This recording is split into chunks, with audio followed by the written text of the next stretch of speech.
Why don't we try this again? You remember last time I tried to do the Carl Topic Randomizer? Yes. And I picked a topic that you knew jack shit about. Few things. Yeah, I tried to get Carl to weigh in on Buc-ee's. Carl didn't know shit about Buc-ee's.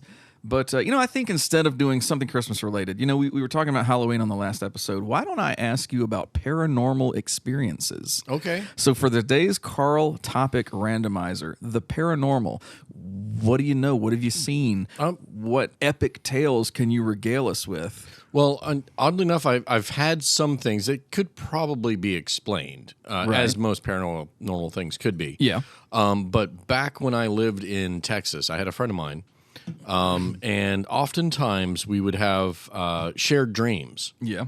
So each of us independently would dream the same thing. And I had stayed over at his house one night, and it was actually the only time I ever stayed over at his house because we had a rather terrifying shared dream. I don't remember the exact details of it other than the fact that both of us woke up in cold sweats.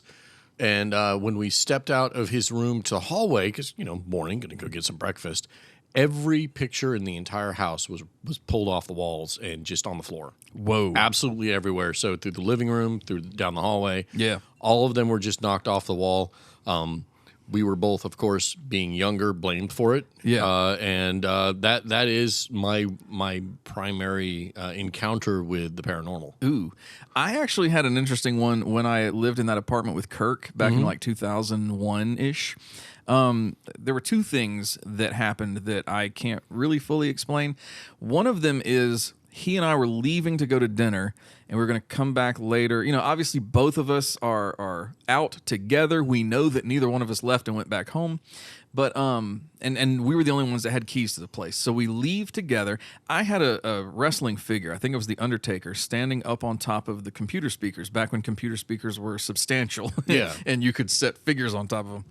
So we go to get pizza, we come back, we walk in the apartment. The Undertaker is not standing on the computer speaker anymore. He is in a sitting position in front of the keyboard, at least 2 feet away from where he had been. Like reposed, sitting on the edge of the desk, and we were just like, what the fuck is this? And it was bizarre.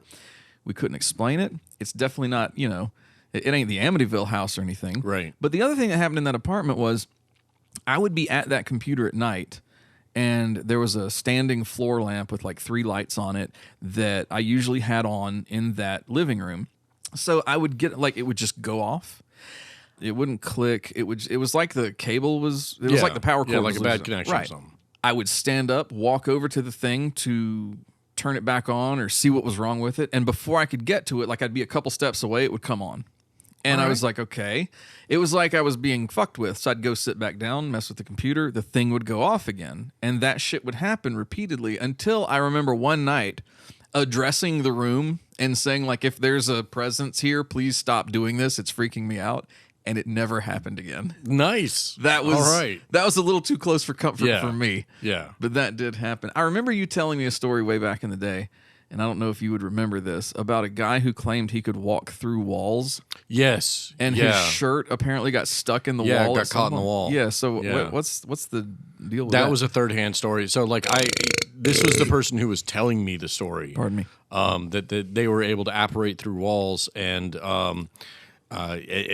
if he lost concentration during that, he would rematerialize.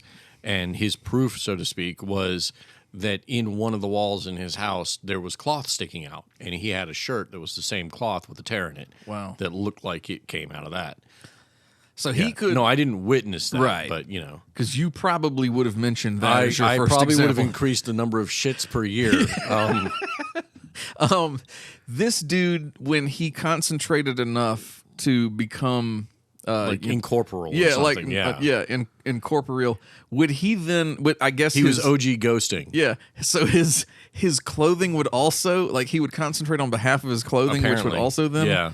It's one of those things that the way that you tell the story and the way that you envision it, as you're hearing it, kind of raises the hairs on your arm a little bit. No, it's, and I'll tell you, seeing the wall with cloth sticking out of it. So you did see that?